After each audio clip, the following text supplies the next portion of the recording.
बिस्मिल्लाहिर्रहमानिर्रहीम। Welcome to toy construction official YouTube channel.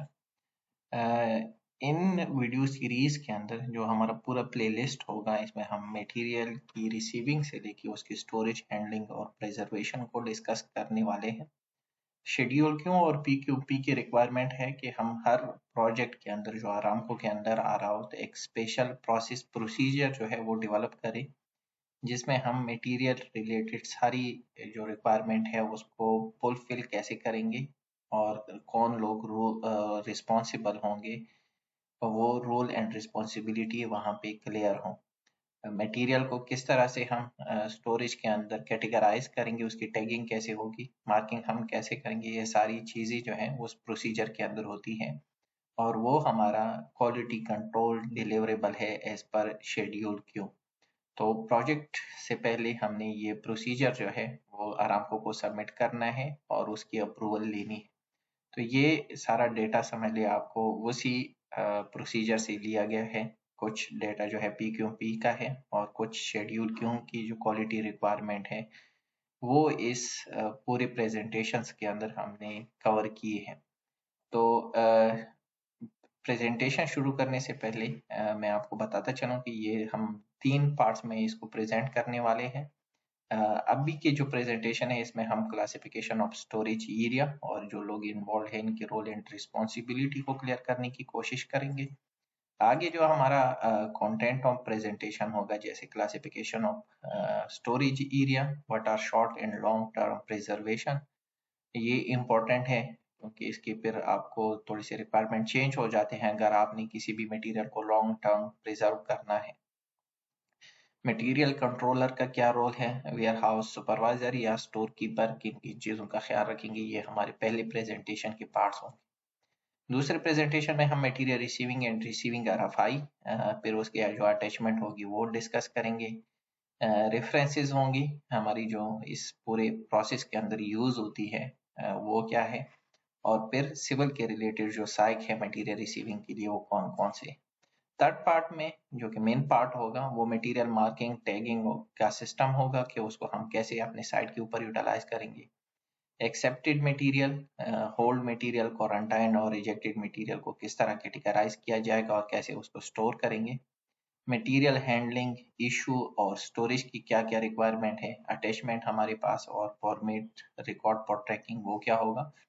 Safety के क्या क्या रिक्वायरमेंट होंगे मटेरियल के हवाले से, वो तो थॉरली डिस्कस करेंगे इन 3 वीडियो सीरीज के अंदर। प्रोसीड करते हैं। तो हमारे पास जो इम्पोर्टेंट डॉक्यूमेंट है मटेरियल स्टोरेज, हैंडलिंग और प्रिजर्वेशन के लिए, तो वो है साइप 385। इसमें सारी चीज़ें डिटेल में डिस्कस की गई हैं। इसे हमने बहुत सारा डेटा जो है अपनी इन प्रेजेंटेशन के अंदर लिया है। दूसरा डॉक्यूमेंट शेड्यूल जी है जो कि मटेरियल, टूल्स एंड इक्विपमेंट के बारे में है। और तीसरा जो हमारा डॉक्यूमेंट होगा वो शेड्यूल क्यों होगा, प्रोजेक्ट क्वालिटी रिक्वायरमेंट का अटैचमेंट नंबर 3, वो भी मटेरियल रिलेटेड है। सिमिलरली हमारे पास स्पेशल प्रोसेस प्रोसीजर और आपके प्रोजेक्ट के जो स्पेसिफिकेशन है वो यूटिलाइज होंगे। कुछ मटेरियल ऐसे हैं जो अगर यहाँ पे कैटेगराइज नहीं है तो उन मटेरियल के साथ जो मटेरियल डाटा शीट आता है उसमें टेम्परेचर, स्टोरेज और प्रिजर्वेशन की रिक्वायरमेंट होती है, उन सबको हम यूटिलाइज करेंगे ताकि क्वालिटी को मेंटेन रखा जा सके। फ्लो चार्ट है इस पूरे प्रोसीजर का। सबसे पहले मटेरियल जो है वो रिलीज होता है डॉक्यूमेंट समेत साइट के ऊपर। अब यहाँ पे आप देखें कि अगर ये किसी बाहर की कंट्री से आ रहा है तो कस्टम के जो रिक्वायरमेंट्स होंगे वो क्लियर होंगे। वो क्लियर होने के बाद आपके साइट वेयर हाउस पे जो मटेरियल है वो डिलीवर हो जाएगा।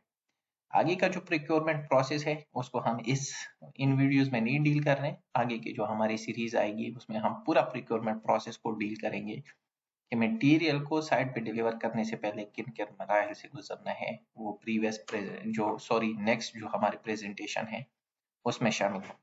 साइट पे मटेरियल आएगा तो मटेरियल रिसीविंग रिपोर्ट जो है वो प्रिपेयर करेगा बाय स्टोर कीपर और फिर उसकी इन्वेंट्री होगी कि ये मटेरियल हमारी साइट पे डिलीवर हो गया है। उस मटेरियल को डिसिप्लिन वाइज स्टोर करेगा, वहां पे टैगिंग लगी हुई होगी। फिर इंटरनल इंस्पेक्शन होगा डिसिप्लिन क्यूसी के साथ। फिर उसके बाद RFI रेज होगी ताकि पेडी भी उसकी इंस्पेक्शन करे। अगर इंटरनल इंस्पेक्शन में कोई डिफेक्ट या कुछ चीज आ गई है तो उसको आप आइसोलेट करेंगे, क्वारंटाइन करेंगे, या जो भी मटेरियल डैमेज हुआ है उसको साइड करेंगे ताकि बाद में उसको रिप्लेस किया जा सके। पेडी जब मटेरियल को इंस्पेक्ट करेगा तो मटेरियल जो है वो रिलीज हो जाएगा वेयर हाउस से इंस्टॉलेशन के लिए या साइट एरिया के लिए, और इसकी इन्वेंट्री होगी। स्टोर कीपर और वेयर हाउस सुपरवाइजर इसकी इन्वेंट्री करेगा कि ये मटेरियल हमने साइट के लिए इशू किया है। अब साइट पे जब इशू हो जाता है तो मटेरियल वहां पे हमारे पास मटेरियल मैन्युफैक्चर की जो रिकमेंडेशन होगी उसके हिसाब से हम उसको स्टोर करेंगे। यूज होगा तो हम उसको यूज करके कंस्ट्रक्शन में यूज करेंगे, और फिर मटेरियल स्टोरेज की जो RFIयां होगी, जैसे हमारा रिबार है, जो कोटिंग मटेरियल है, पेंट है, या बाकी एसोसिएटेड मटेरियल है सिविल रिलेटेड, या बाकी मैकेनिकल इलेक्ट्रिकल की जो भी होंगे, वो वीकली बेसिस के ऊपर उसकी मटेरियल की प्रिजर्वेशन की RFI होती रहेगी और वो चेक होता रहेगा कि मटेरियल प्रॉपरली प्रिजर्व है, डैमेजेस उसमें नहीं आई। तो ये पूरा फ्लो चार्ट जो है वो हर मटेरियल के लिए हमने फॉलो करना है जब मटेरियल हमारे पास वेयर हाउस में डिलीवर होता है। डिपेंड करता है ये वेयर हाउस बाजों पे अवेलेबिलिटी होती है या नहीं होती, स्टोरेज एरिया डिफरेंट हो सकते हैं, लेकिन प्रोसेस जो है ये फ्लो चार्ट है इसी तरह फॉलो होगा। ये एक रिकमेंडेशन है आप लोगों के लिए, आप लोग इसको स्टडी करें। यह है standard size A202 Saudi Aramco engineering drawings preparation. बहुत जबरदस्त है। अगर आपने बेसिक समझनी है कि किस तरह ये अरामको की ड्राइंग जो है वो डेवलप होते हैं, किस तरह इसकी प्रिपरेशन होती है, कैसे इसकी नंबरिंग होती है, स्ट्रक्चर ड्राइंग या बाकी आइसोमेट्रिक ड्राइंग या सिविल की ड्राइंग, उसमें इंडेक्सेस किस तरह दिए जाते हैं, किस तरह हम इसको कैटेगराइज करेंगे ड्राइंग्स को, प्लान्स क्या होते हैं, सेक्शन की क्या डिटेलिंग होती है, वो सारा कुछ इस इंजीनियरिंग स्टैंडर्ड्स के अंदर आपको मिलेगा। आप लोग इसको पढ़ ले, और जो लोग इन्वॉल्व है डिजाइनिंग में या ड्राइंग प्रिपरेशन के अंदर, उनके लिए तो बहुत इंपॉर्टेंट डॉक्यूमेंट है। तो मैं रिकमेंड करूँगा कि आप इसको स्टडी करें। अपने मेन प्रेजेंटेशन के ऊपर आते हैं, तो इस पूरी स्लाइड में आपको सारी चीजें क्लियर हो जाएगी। PQP की रिक्वायरमेंट है, और प्रोजेक्ट क्वालिटी जो प्रोसीजर्स है उसकी भी रिक्वायरमेंट है। स्टोरेज एंड प्रिजर्वेशन हमारे पास दो टाइप के होते हैं, एक इंडोर एक आउटडोर। इंडोर के अंदर हमारे पास कुछ मटेरियल जो है वो एयर कंडीशनिंग इन्वायरमेंट के अंदर हमने स्टोर करने होते हैं, उसकी टेम्परेचर को मेंटेन रखा जाता है।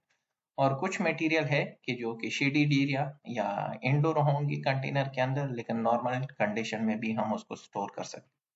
आउटडोर मटेरियल में हमारे पास जो बल्क क्वांटिटी के मटेरियल या बड़े साइजेस की मटेरियल है जिसको इंडोर स्टोर नहीं किया जा सकता, उसको हम बाहर स्टोर करेंगे। और उसमें भी कुछ मटेरियल है जिसको कवर करने की ज़रूरत है, और कुछ मटेरियल है जो विदाउट कवर भी हम स्टोर कर सकते हैं, प्रॉब्लम नहीं है। तो ये चार टाइप्स जो है वो हमारे पास स्टोरेज के आ जाते हैं। क्लासिफिकेशन स्टोरेज एरिया को कंटिन्यू करेंगे तो ये देखें, ये हमारे पास वेयर हाउस का इंटरनल जो एरिया है वहां पे हमने मटेरियल को प्रॉपर जो स्टोरेज है वो इस तरह होती है। डिफरेंट टाइप ऑफ मटेरियल है, टैगिंग के साथ सारी चीजें आपने इसको इस तरह स्टोर करना है। जहाँ पे आपके गैसेस सिलेंडर्स वगैरह हैं, ताकि वो खराब ना हो, कोई उसको डैमेज ना करे या कोई उसको गिरा ना दे, ताकि नुकसान से बचा जा सके, तो उसको आपने आइसोलेट कर देना है। इसी तरह ये देखें, ऑयल है, पेंट है, या फ्यूल है, या कोई भी मटेरियल कोटिंग की मटेरियल है, बिटुमन कोटिंग है, वगैरह वगैरह, जो भी आपको साइड पे डिलीवर होते हैं उसको कैसे आपने स्टोर करना है। देखिए बैलेट्स रखी गए हैं और एक दूसरे के ऊपर स्टोर किया गया है ताकि इसको इजीली उतारा भी जा सके, और जो अगर यूज हुआ उसके बाद इसको इसी जगह पे रखा भी जा सके। बाकी जो मटेरियल छोटे मोटे आपके स्पेयर पार्ट्स वगैरह हैं या कोई भी मटेरियल है उसको इस तरह स्टोर करेंगे। जो आपके वेस्टेज होंगे वो उसको आप इस तरह की कैटेगराइज करेंगे, जो कि प्रॉपर तरीका है कि मेटल मटेरियल है तो एक जगह पे हो, सॉइल रिलेटेड चीजें हैं दूसरी जगह पे हो, ऑर्गेनिक मटेरियल है तो उसको तीसरी जगह पे। तो इस तरह हम इसको मेंटेन रखते हैं ताकि हाइजीनिक इन्वायरमेंट जो है वो साइट के ऊपर मेंटेन हो और मटेरियल जाया ना हो। बड़ी क्वांटिटी में जैसे स्टील रिइंफोर्समेंट है या बड़े बड़े बैलेट्स है या ऐसी फॉर्म वर्क है, ये सारी चीजें हम बाहर ही आउटडोर स्टोर करते हैं। और अगर 2 महीने के अंदर अंदर इनको यूज करना है, यानी शॉर्ट टर्म स्टोरेज है, तो तरपुलीन की कुछ मटेरियल के लिए ज़रूरत नहीं होती, लेकिन बाकी जितना भी मटेरियल होगा कोशिश यही रहती है कि उसको हम तरपुलीन के अंदर जो है वो स्टोर कर दें। अब हमने कैटेगराइज किया था, तो जैसे इंडोर वेयर हाउस स्टोरेज है, फिर इंडोर में हमने दो कैटेगराइज किए थे कि एक एयर कंडीशन और एक नॉर्मल जो होगा वो होगा, और आउटडोर में एक विद कवर होगा और दूसरा विदाउट कवर होगा।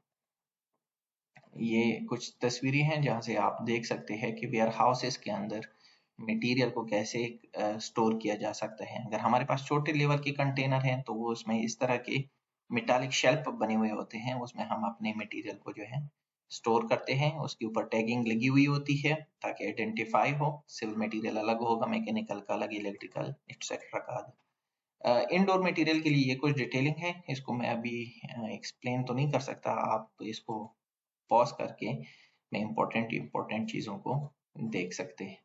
इसी तरह ये सारी डिटेल जो है इसकी है। अभी कुछ मटेरियल अगर आपकी फिजिबल नहीं है इंडोर स्टोरेज में, तो वो आउटडोर स्टोर होगा और उस पर वेदर प्रूफ प्रोटेक्शन जो है वो होगी।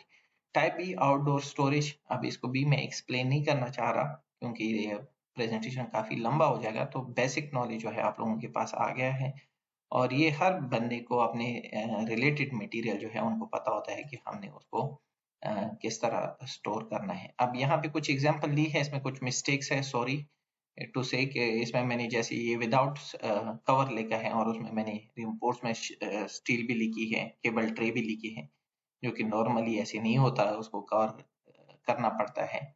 तो ये चीजें आप लोग खुद देख लें, इसको आप कर इस तरह का मटेरियल जैसे एस्बेस्टॉस के हमारे पास पाइप्स होते हैं, कंक्रीट ब्लॉक्स होते हैं, बड़े बड़े प्रीकास्ट पैनल होते हैं, वो स्टोरेज के अंदर स्टोर नहीं हो सकते, वो बाहर स्टोर होते हैं और उनको प्रोटेक्ट भी नहीं किया जाता विद कवर, तो वो विदाउट कवर ही हम बाहर उसको स्टोर करते हैं। फॉर्मवर्क है, फॉर्मवर्क की जो रॉड्स वगैरह हैं वो भी हम आउटडोर ही स्टोर करते हैं। तो ये थोड़ा सा मेस टाइप स्टोरेज है, लेकिन आप उसको प्रॉपर स्टोर कर सकते हैं।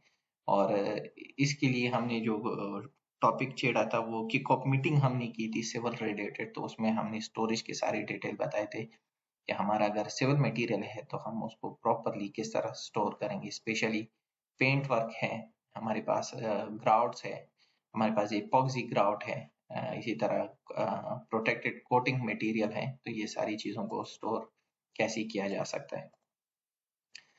जो स्टोर हम तरपुलीन के साथ करेंगे, जैसे आरटीआर पाइप हो गए, ये भी तरपुलीन तो नहीं है, ये पूरा शेडेड एरिया बनाया गया है, प्रॉपर स्टोरेज है, लेकिन हर जगह पे ये चीजें पॉसिबल नहीं होती, तो तरपुलीन के साथ इसको कवर किया जा सकता है ताकि इन्वायरमेंटल इम्पैक्ट इसके ऊपर ना। सिमिलर ये सीमेंट है, ग्राउट है या बाकी जो भी मटेरियल है, ये देखिए आउटडोर स्टोरेज है लेकिन इनको प्रॉपर शेडेड किया गया है और प्रॉपरली कैटेगराइज है, शेल्फ बने हुए हैं, तो चीजें मैस नहीं होती, इजीली आइडेंटिफाई होती है।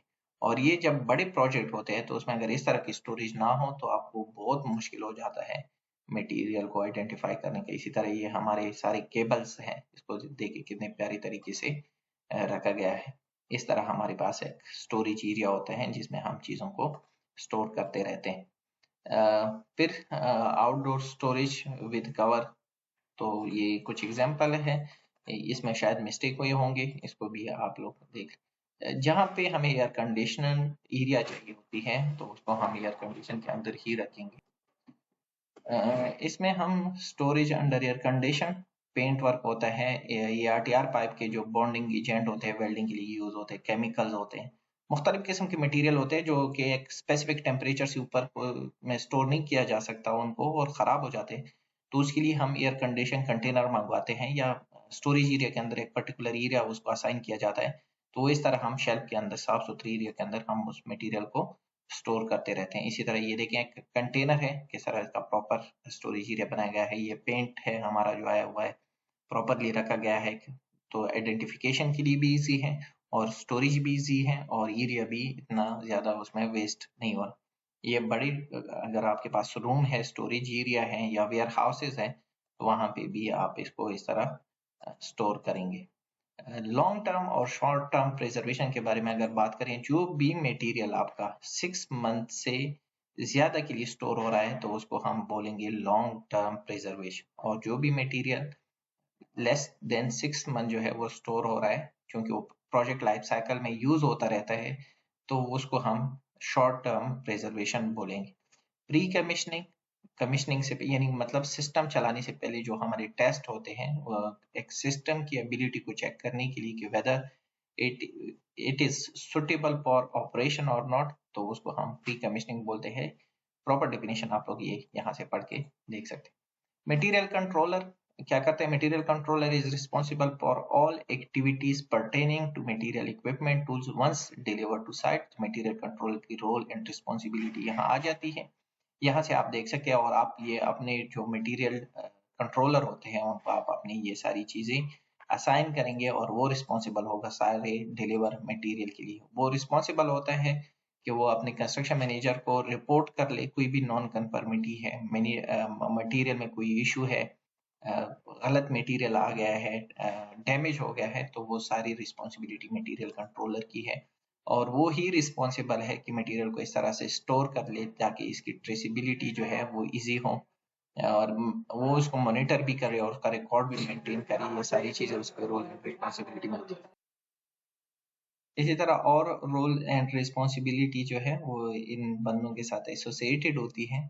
तो ये प्रोजेक्ट टू प्रोजेक्ट और मटेरियल टू मटेरियल और warehouse to warehouse जो है डिफर भी कर सकती है, लेकिन ओवरऑल इन सारी चीजों का इनको ख्याल रखना है। मटेरियल स्टोर कीपर जो है is responsible for location and storage of material once received. He is accountable for property and assets. फिर यहाँ पे इसके जो है रोल एंड रिस्पॉन्सिबिलिटी है storekeeper warehouse supervisor की। वाइस वर्सा ये लफ्ज यूज हो सकते हैं, जैसे स्टोर कीपर के लिए वेयर हाउस सुपरवाइजर यूज करें या वेयर हाउस सुपरवाइजर की जगह पे स्टोर कीपर ही उसको बुलाया जाए, लेकिन उनके रोल एंड रिस्पॉन्सिबिलिटी चेंज नहीं हो सकती। तो इन सब चीजों का स्टोरेज के टाइम पे ख्याल रखना बहुत बहुत जरूरी है। तो ये था हमारा पहला प्रेजेंटेशन। इंशाल्लाह इसको कंटिन्यू करेंगे आगे, हम मटेरियल रिसीविंग और रिसीविंग RFI के बारे में डिटेल में डिस्कस करेंगे। Stay with us. Thank you.